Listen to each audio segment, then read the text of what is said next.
Hello YouTube, it will be my summary after LEC Summer regular split. On your right side you can see the tier list that I made before LEC Summer split, and on your left side you can see the tier list that I made after the summer. So you can compare it, you can see what changed. I will try to explain most of the positions. So let's start from the top lane. And as you can see, top 2 in the top lane is the same Broken Blade S+ tier and Irrelevant S tier. Both of them were really consistent in summer split as well, and overall they are by far the best top laners in this league.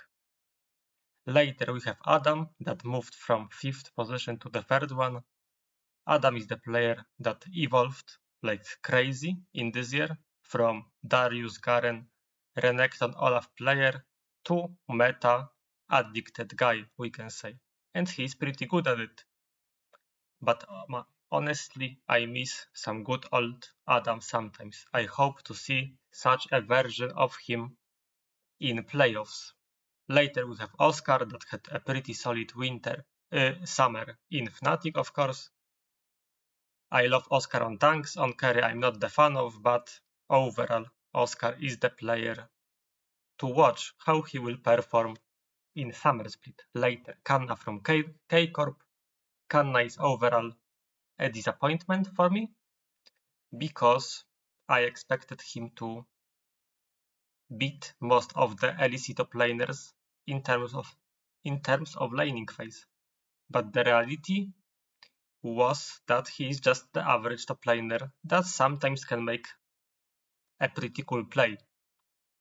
The biggest positive surprise for me is D'Antonio, the player that for me was too bad to be in LEC, I will be honest, but he proved that mid IRL top laner is good enough to be quite okay in LEC.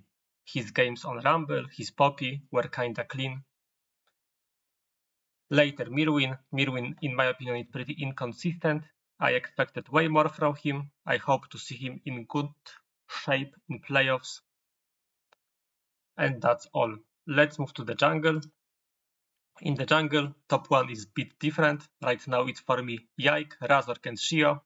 3 of them in S- tier. Hard to say which one is the best for now. Shio had the best summer, but overall I'm not rating him the highest so far. All of them has some pros and cons, but also all of them are by far the best right now in the league. Jungler number 4 is only B+ tier, and it's Isma with pretty solid split in SK Gaming. Players like Jankos and Elioya disappointed us in the split, I'm pretty sure. Player like Linkas also, I would say, because he was supposed to be a gem of the jungle, and the reality was that he was not even better than Douglas, let's be honest. Let's move to the mid lane now.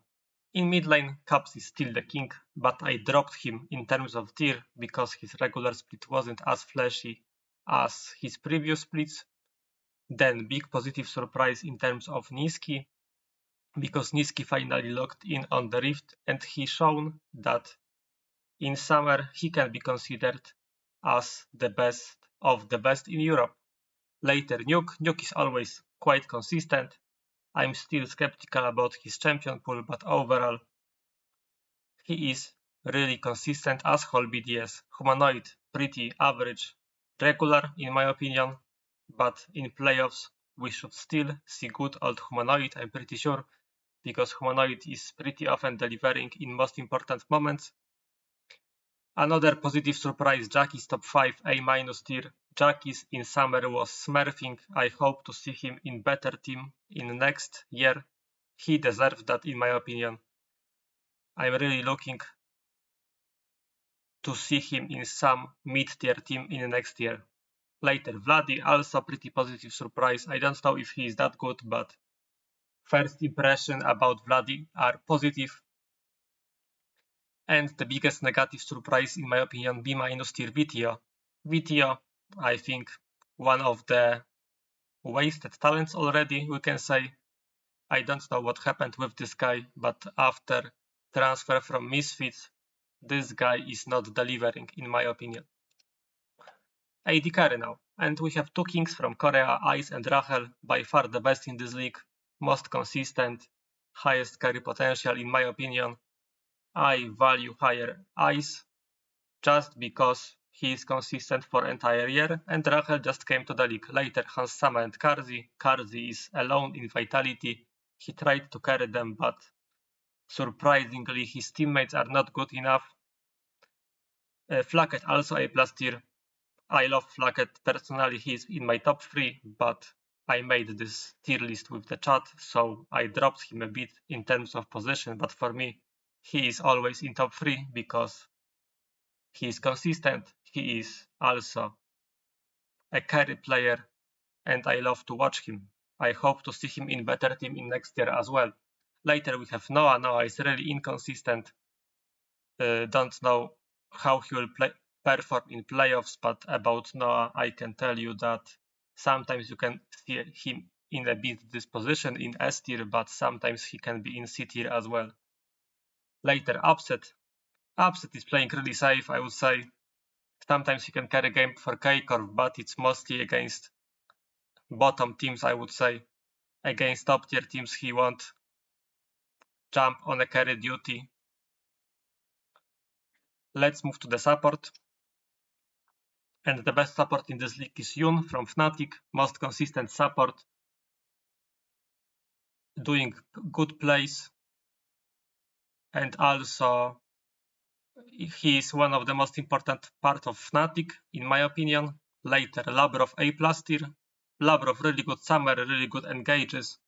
When champions like Nautilus Rel are in meta, Labrov is doing his job. Top 3, A tier, Mikey X, disappointment in my opinion. I'm still looking forward to see Mikey X from 2023, but sadly, it's not gonna happen. And that's why I'm rating him low, because he's in way lower disposition than he was in last year.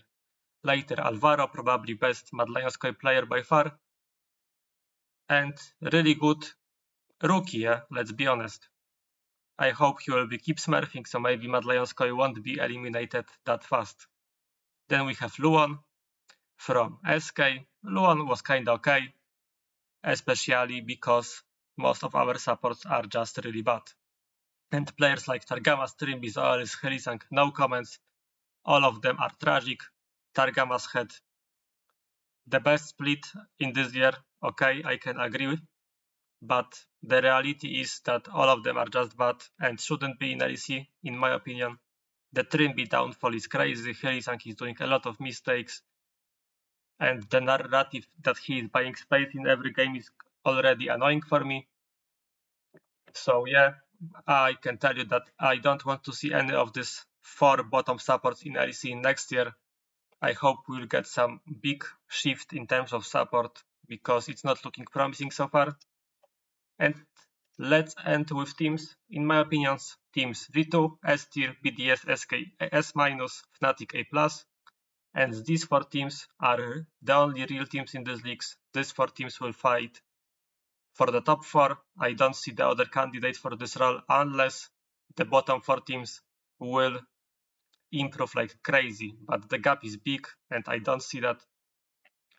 Then we have Giant X, K-Corp, Mad Lions Koi, and Heretics. Honestly, I don't see any chance for these bottom 4 teams to end in semi-finals of Summer Split, because in my opinion they are just too bad. I see G2BDS in the final most likely, unless Fnatic will improve consistency as always, but so far I will tell you that for me the final of LEC is G2 against BDS. At the end, tell me if you agree with my list, tell me if you agree with the tier list of teams, of the players. Don't forget to like, sub and comment the video. Thank you for watching.